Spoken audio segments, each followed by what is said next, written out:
La guerra de Israel e Irán se está poniendo al rojo vivo, y si no, miren lo que se acaba de poner en la mesa este viernes.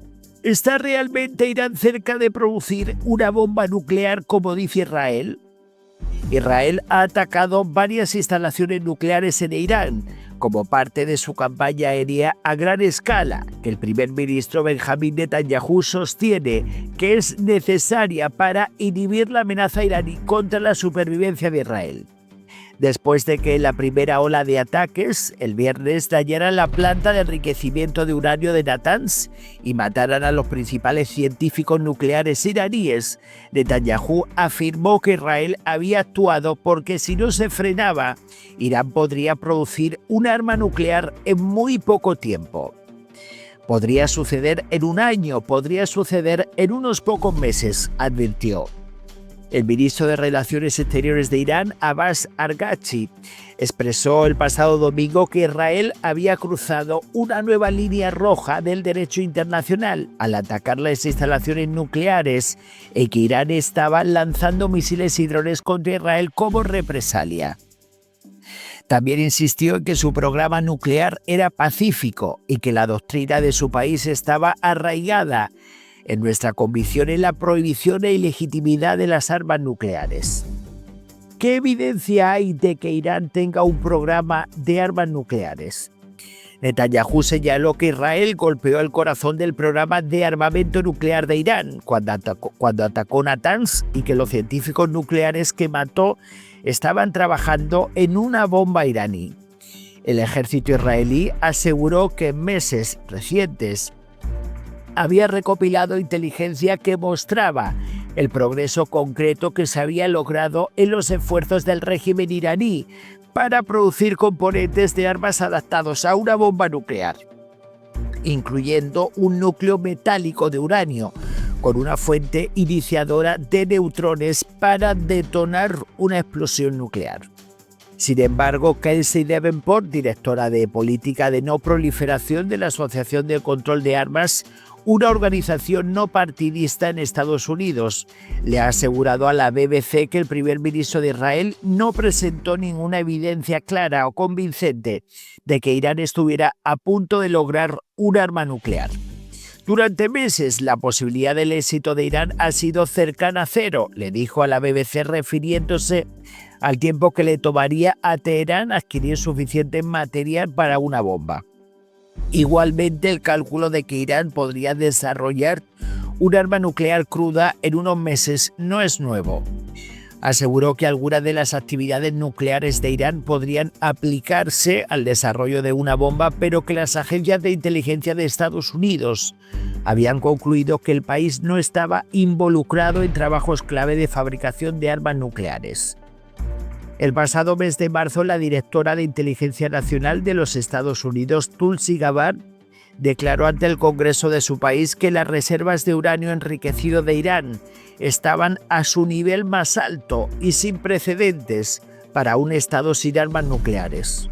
Pero Gabbard también dijo que la comunidad de inteligencia de los Estados Unidos continúa considerando que Irán no está construyendo un arma nuclear y que el líder supremo Ayatollah Ali Khamenei no ha autorizado el programa de armas nucleares que suspendió en el 2003. Si Netanyahu estuviera puramente motivado por el riesgo de proliferación de Irán, Israel probablemente hubiera compartido esa inteligencia con Estados Unidos y el ataque inicial probablemente hubiera sido contra todas las instalaciones claves de Irán, añadió Davenport. Cuando la BBC le preguntó a Rafael Grossi, director general del Organismo Internacional de la Energía Atómica, sobre las afirmaciones israelíes, contestó: «Esa es su evaluación sobre la situación. Yo no estoy familiarizado con los reportes o informaciones internos que ellos puedan tener». Señaló, sin embargo, que el último informe trimestral de la OIEA, divulgado a finales de mayo, advertía que Irán había acumulado suficiente uranio enriquecido a una pureza de hasta el 60%, un pequeño paso técnico antes de alcanzar la calidad para un arma, que es el 90% para producir 9 bombas atómicas. Eso era una fuente de preocupación legítima, apuntó. Grossi también expresó que la organización no podía dar garantías de que el programa nuclear iraní fuera exclusivamente pacífico, porque Irán no estaba permitiendo el cumplimiento de las investigaciones sobre las partículas sintéticas de uranio descubiertas por los inspectores en 3 instalaciones nucleares no declaradas. Al mismo tiempo, recordamos que mientras que hasta inicios de los años 2000 solía haber un esfuerzo estructurado y sistemático en la dirección de un dispositivo nuclear, ese no es el caso ahora. Y es que evidentemente hay un mapa de las principales instalaciones nucleares de Irán, como pueden ver en las imágenes. Y bueno, ¿qué sabemos del programa nuclear de Irán? Irán siempre ha sostenido que su programa nuclear es completamente pacífico y que nunca ha buscado desarrollar un arma atómica. Sin embargo, una investigación de una década de la Organización Internacional de la Energía Atómica encontró evidencia de que Irán condujo una gama de actividades relevantes en el desarrollo de un dispositivo nuclear explosivo desde finales de los años 80 hasta el 2003, cuando los programas del llamado Proyecto Ahmad se interrumpieron. Irán continuó con algunas actividades hasta el 2009, cuando las potencias occidentales revelaron la construcción de la instalación de enriquecimiento subterránea del Fordo.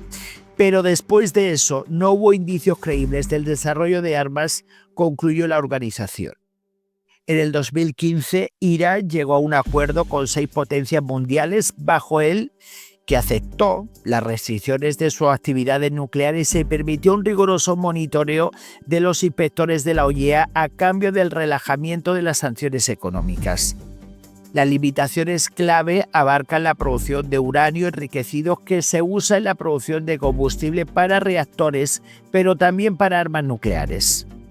Incluían no enriquecer de uranio por encima del 3,67% de pureza, operar únicamente centrifugadoras de primera generación que hacen girar el gas de hexasulfuro de uranio a velocidad extremadamente alta, así como parar el enriquecimiento en la planta subterránea del Fordo. Pero el presidente de los Estados Unidos, Donald Trump, abandonó el acuerdo durante su primer mandato en el 2018, declarando que no servía para impedir que Irán fabricara una bomba y reimpuso las sanciones. Irán respondió violando cada vez más las restricciones, especialmente las relaciones con el enriquecimiento de uranio. Además de producir uranio enriquecido al 60%, usó centrifugadoras más avanzadas y reanudó el enriquecimiento en Fordo. El día antes de que Israel lanzara su campaña aérea la semana pasada, la Junta Directiva de 35 naciones de la Organización Internacional de la Energía Atómica declaró formalmente que Irán estaba incumpliendo sus obligaciones por primera vez en 20 años.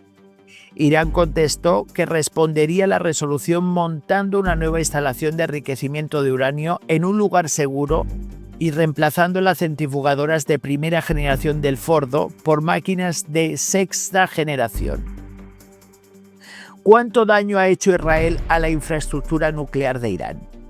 El ejército israelí comunicó este viernes pasado que su primera ola de ataques aéreos dañaron lo que sería la sala de centrifugadoras subterránea de Natanz, así como la infraestructura crítica que permitía la operación de la instalación sin ofrecer evidencia de esto.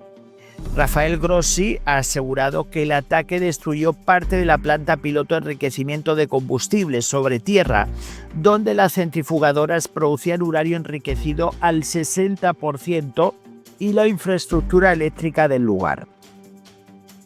Y es que, aunque no hubo señal de un ataque físico a la sala subterránea que contenía parte de la PPEC, Grossi añadió que el daño a la infraestructura eléctrica probablemente había tenido un impacto significativo.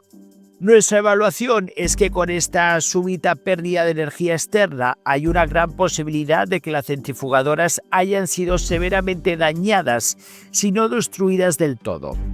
Así lo confirmó Grossi a la BBC. Han habido daños internos, no ha habido una destrucción cinética directa.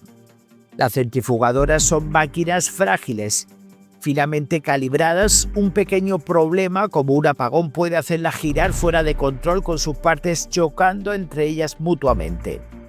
Grossi también indicó que había contaminación radiológica y química en el lugar, pero que el nivel de radioactividad afuera continuaba sin registrar cambios y estaba a niveles normales. El riesgo de radiación allí, que consiste principalmente de partículas alfa, podría ser manejado efectivamente con medidas de protección apropiadas como respiradores. El jefe de la OIEA, Rafael Grossi, ha asegurado que 4 edificios fueron destruidos en un ataque separado el pasado viernes en el Centro de Tecnología Nuclear de Isfahán, el Laboratorio Central de Química, una planta de conversión de uranio, la planta de producción de energía del reactor de Teherán y una instalación para convertir ese sulfuro de uranio en metal de uranio que estaba bajo construcción. Al igual que en Natanz, los niveles de radiación exterior continúan sin cambios. El ejército israelí afirmó que el ataque contra Isfahán desmanteló la instalación que producía uranio metálico, la infraestructura de conversión de uranio enriquecido, laboratorios e infraestructura adicional. En cuanto a Isfahán, Grossi explicó a la BBC que había espacios subterráneos también que no aparecen haber sido afectados. En la planta de Fordo ha asegurado que se habían registrado daños muy limitados, si acaso alguno. La agencia de noticias semioficial de Irán, ISNA, citó el sábado al portavoz de la Organización de la Energía Atómica de Irán diciendo que había daños limitados en algunas áreas del Fordo después del ataque israelí. No obstante, Israel no ha confirmado haber realizado ataques allí. El pasado miércoles, la OIEA reportó haber recibido información de que 2 instalaciones de producción de centrifugadoras, el taller TESA, en Karaj y el Centro de Investigación de Teherán fueron golpeados. En la instalación de Teherán, un edificio donde se construían y probaban los rotores de centrifugadora fue impactado. En Karaj se destruyeron 2 edificios donde se producían diferentes componentes para las centrifugadoras.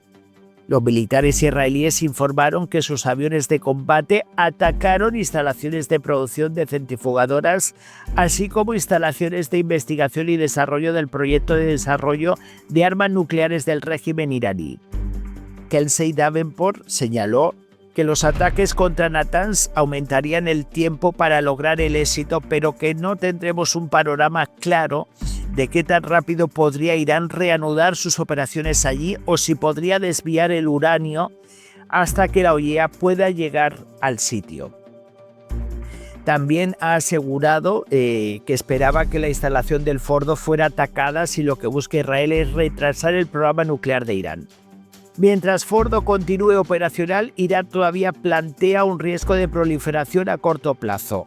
Teherán tiene la opción de intensificar su enriquecimiento a niveles de calidad para armas en la instalación o desviar el uranio a lugares no declarados. Sin embargo, la instalación del Fordo está construida en lo profundo de una montaña para protegerla de ataques aéreos y solo Estados Unidos tiene las bombas convencionales de penetración de búnkeres capaces de destruirla. El primer ministro de Israel declaró que la operación continuará los días que sean necesarios para eliminar todas estas amenazas. Pero esa no es una meta realista, según Davenport. Los ataques pueden destruir instalaciones y matar científicos, pero no pueden borrar el conocimiento nuclear de Irán. El país puede reconstruirlo y mucho más rápido ahora que en el pasado, debido a sus adelantos en enriquecimiento de uranio. Bueno, señores, tremenda información, pues ha puesto en la mesa una investigación exhaustiva por parte del medio de prensa británico, la BBC. Y bueno, pues está claro que para lo que sería la producción de una bomba nuclear, hablamos de que hay 2 fases. La primera fase es que el porcentaje de uranio llegara a un 70%, lo que sería, y luego el enriquecimiento de uranio que llegara a un 90%, que esa sería la segunda fase.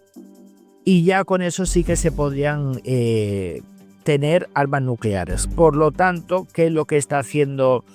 Porque claro, ahora la OIEA lo que está diciendo es que de alguna forma u otra los iraníes estarían enriqueciendo uranio a una pureza del 60%. Por lo tanto, si no hacemos nada, si no pasa nada, o sea, esta gente continúa enriqueciendo uranio y una vez que lleguen a un 90% ya tienen armas nucleares y ya pueden estar todos los días amenazando con el tema nuclear. Por eso está claro que los israelíes se están adelantando a futuros problemas y están intentando paralizar que Irán tenga todo este tipo de armas, porque si miren todo lo que ha desestabilizado Irán en poco tiempo, miren todo lo que ha desestabilizado Irán en poco tiempo, dándole armas a terceros, a grupos terroristas, etcétera, etcétera, pues imaginaos si esta gente llegara a tener armas nucleares, lo que se nos avecina. Muchísimas gracias, voy a leer vuestros comentarios, dejen sus likes y nos vemos en el próximo vídeo.